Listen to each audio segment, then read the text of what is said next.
추석을 맞이해서 저희 세종시 발전을 위해서 많은 노력해주고 계신 언론인 여러분들을 모시고 오늘 감사의 인사와 함께 또 저희 주요 시정 현안에 대해서 설명드리고 또 의견을 청취하는 자리를 갖고자 이렇게 이 자리를 마련하게 되었습니다. 우리 대명절이 추석도 있고 그리고 한글 축제도 연휴 기간에 또 있고 그리고 그제 여러분들이 국가가 마비된다고 걱정할 만큼 그 전자정보가 화재로 일부 망신된 그런 사고도 있었고 또 요즘에 또 세정보 문제도 어제 시민단체에서 브리핑을 한 걸로 보고 있습니다.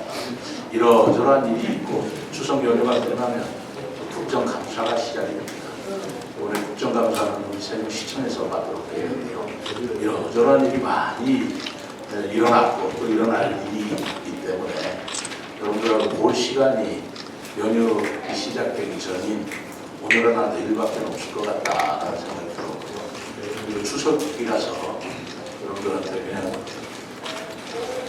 브리핑실에서 그냥 말씀만 드리는 것보다 추석 명절 잘 보내시라고 적도 좀 만들고 떡도 좀 우리 언론인 여러분들 드시도록 좀 준비도 하면서 무엇보다 그 시정에 대한 궁금한 사항들을 여러분께 말씀을 듣고 궁금한 사항에 대해서 제가 답변을 드리고 그리고 연휴를 맞이하는 게 옳겠나 벌써 오늘 자리를 마련했습니다. 최근에 그래도 뭐 시장님하고 지역 그 국회의원 두 분이 어떤 정치를 떠나서 하나된 자리에서 우리 내년도에 세종시의 재정, 뭐 또 현안 사업들을 같이 머리를 맞대보는 그런 시간들 모습이 참 좋았는데 그동안 좀 그런 모습들이 많이 부족했던 것도 사실입니다. 누구의 잘잘못을 떠나서 그래서 행정수도 완성 서명 운동도 어느 한쪽에서만 좀 진행되는 감도 있고 그래서 올해 저는 2004년도 행정수 위헌 판결 이후에 21년 만에 찾아온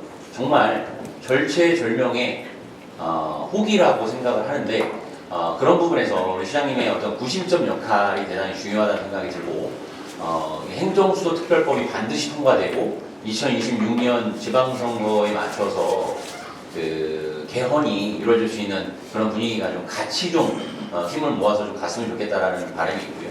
그런 부분에서 시장님의 역할이 또 대단히 중요하다는 생각이 들면서 질문보다는 좀 그런 정치권이 같이 맞대고 같이 움직여야 될 부분들은 같이 가는 추석 명절 이후의 모습이 됐으면 좋겠다는 바람을 전달해 드리겠습니다. 강준현 의원하고 김종민 의원하고 같이 우리 간부들하고 같이 여러 가지 간담을 가졌는데요. 간담의 내용은 우선 내년도 26년도 본 예산에 편성되는 예산을 잘 통과시키겠다.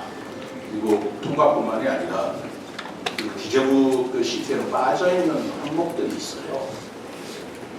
그런 것들도 노력을 통해서 반영시켜야 된다라는 것까지 말씀을 드렸고 그리고 가장 중요한 건 헌법을 얘기하기는 너무 과하고요. 특례법은 구체적으로 얘기를 해서 나눴어요. 그래서 민주당 전 여당이기 때문에 우리 특례법이나 지금 법이 황운하 의원 쪽에서도 지금 행정수도 특별법이라는 게 제안이 돼 있고 또 강준현 의원 쪽에서도 제안이 돼 있고 두 가지로 가 있어요. 내용이 뭐 그렇게 크게 다른 건 아니지만 어쨌든 그 병합해서 또 심의를 해야 될 텐데 그런 주된 내용 속에 우리 행정수도를 세종시로 어떻게 할 거냐 행정수도를 규정하는 내용이라든가 국가상징구역 부분이라든가 가장 중요한 건 교부세 부분 같은 거 그런 것들을 좀 논의를 했는데요. 거기서는 이걸 일단 당론으로 채택해서 이걸 좀 통과시켜달라라는 얘기가 서로 같습니다. 헌법 개헌에 관한 문제는 저는 뭐 변함없이 말씀을 드립니다. 헌법 개헌을 기다리면서 행정수도 완성을 기다렸다가는 이게 어떻게 될지 모르겠다.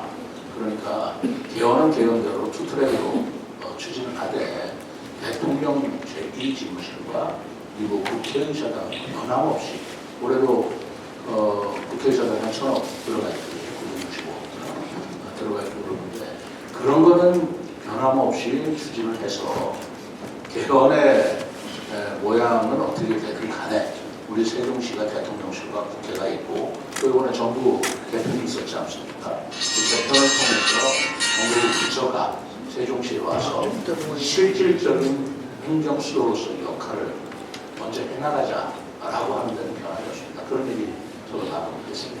금강수목원 1만 명 시민 서명 받은 거 혹시 전달 받으셨는지 우선 궁금하고요. 지금 시민단체에서는 세종시에서 민간 매각 중단 입장을 명확히 밝히고 민간위원회 꾸려서 좀 더 적극적으로 대응하자고 제안을 하고 있는데 이에 대해서 지금 현재까지 세종시 입장은 어떤지 좀 구체적으로 듣고 싶거든요. 우리가 자연휴양림 전문용이라는 것이거든요.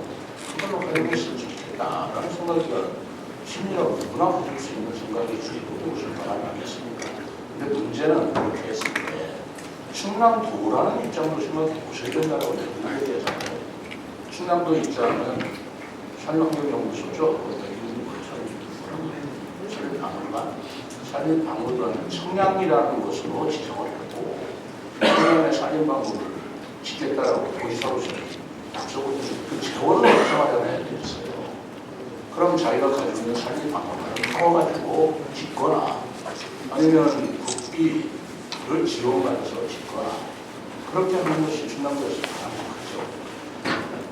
우리 충남 김태훈지사도 그걸 팔아서 하겠다 민간 매각을 먼저 생각한 거 아니에요. 저는 여러 번 얘기를 했지만 거기서도 국비를 지원받아서 하는 걸 원칙으로 했고요. 산림청이 여기를 소유하면서 산림 환경에 맞는 국민들의 어떤 산림 자원을 활용하는 그런 걸로 썼으면 좋겠다라고 하는 생각은 변함이 없었습니다. 근데 그것이 잘 안 되고 있는 거예요. 그러다 보니까 충남도에서 그러면 충남 도내에 있는 국유지와 우리가 보유지니까 교환하자 이런 제안도 했지만 그게 마땅치가 않은 거예요. 그러다 보니까 좀 재원을 필요로 하고 산림방법을 만들어야 되고 그러니까 마지막 수단으로 그러면 민간한테 매각을 하고 그리고 산림방법을 짓겠다라고 얘기하는 게 충남도 입장에서 있을 수 있는 순간이라고 여러분 얘기했잖아요. 아마 우리 세종시 입장에서는 민간에 매각해가지고 어떤 민간이 무엇을 줄 거니에 대해서 아주 그거는 굉장히 중요한 사항이기 때문에 좀 예리한 관찰을 하고 하겠다. 그래서 난개발이 되거나 너무 영리에 치이치는 그런 시설을 짓는다면 우리로서는 허가를 주지 않거나 그런 입장을 취할 수밖에 없다. 그런 방침을 가지고 있는 변함이 없습니다. 그런데 지금 어제 국회의원들하고 얘기 나눠보니까 기재부에서도 좀 난색을 표명하고 산림청에서도 좀 난색을 표명하고 좀 어려워하는 것 같아요. 그러니까 행복도시의 그 특별 대결을 활용해서 행복청이 그 소유들을 사고 그리고 사는 곳에 산림청이 적당히에 맞는 산림 무엇을 짓는다라고 하는 것들을 가능할 텐데 이게 뭐 민간인들이 국가에서 사가지고 우주만 우리한테 해주라 이게 이렇게 부처 간의 협의가 쉽지 않은 문제가 있는 것 같아요. 그게 정확한 상황입니다. 그리고 소명을 받으셨으면 저한테 난 아직 못 받았는데 충남도에도 좀 제출하세요. 왜 세종시에만 자꾸 얘기를 모르겠어요. 데이터 센터도 그렇고요. 또 소담동에는 교통 운전면허 시험장도 그렇고 이게 저는 뭐 그거를 나쁘다라고 얘기하는 그 nim비 현상이라고 생각합니다. 우리 운전면허 시험 필요하잖아요. 우리가 청년 중에 가장 많은 곳인데 19살이 되면 운전면허증을 따는데 청주나 대전까지 가야 되니까. 그런데 운전면허 시험장에 들어오면 아무래도 그 인근에 사시는 분은 차들이 빽빽거리게 다니고 또 위험성도 있을지 모른다라는 우려를 하는 건 당연한 거예요. 그걸 가지고 제가 무조건 수행해라 라고 하지는 않습니다만 그러나 지역 주민들한테 끼치는 불편을 최소화시키고 또 그분들한테 불편에 따른 지원을 최대화시키는 그런 생각을 하면서 그러나 필요한 건 필요한 거잖아요. 그렇게 생각하면 전동면에 친환경 우리 종합타운 쓰레기 매각장 그 신도시를 누가 받아들이겠어요? 그런데 그럼 쓰레기 어떡하라는 얘기입니까? 다행히 전동면 주민들께서 그런 부분을 결국은 설득도 하고 애를 많이 써서 완전히 이해를 해주셔서 갖다 주셨기 마련이지. 어떻게 하겠어요? 그럼 내 지역에는 좋은 것만 받아들이고 나쁜 걸 다 어디로 갈지는 모르지만 보내라. 그렇다면 우리 도시가 어떻게 균형이고 아까 생활 인프라 말씀하셨는데 생활 인프라 어떻게 갔습니까? 그래서 이런 것들에 공동체 의식이라는 게 필요도 하고 서로가 양보와 타협해야 된다 하지만 저로서 할 수 있는 일은 불편을 최소화하고 지원을 최대화시키는 그런 방안을 강구하는 거죠. 데이터 센터도 마찬가지입니다. 데이터 센터는 지금 이재명 정부에서도 AI 고속도로망을 말하자면 구축하겠다. 100조를 투입하겠다. 지금 AI가 앞으로 시대에 정말 게임 체인저입니다. 누가 AI를 먼저 개발하냐가 바로 다음 세기의 주요 국가가 되느냐 안 되느냐 이렇게 엄청나게 중요한 일인데 AI 어떤 그 시대를 맞이할 때 가장 필요한 게 데이터 센터예요. 얼마나 중요한 거예요. 이번에 그 정부 전자정보 그것도 화제가 났습니다만 그것도 데이터 센터라고 안 받으려고 그러면 어떡하겠어요? 안 받으려고 그러고 우리한테는 오지 마라 그러면 대한민국 정부는 어떻게 되는 거고 대한민국 앞뒤는 어떻게 되는 거죠?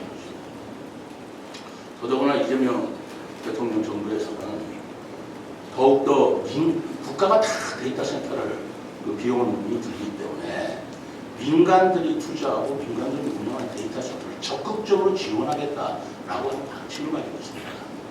그리고 데이터 센터라는 것은 한없이 외곽에만 있어라 그럴 수가 없는 시설이잖아요. 오신 데이터 센터도 있는 것이고 생성형 데이터 센터라는 것은 저 외곽에 크게 높게도 자리 잡는 것이고 네이버 데이터 센터지.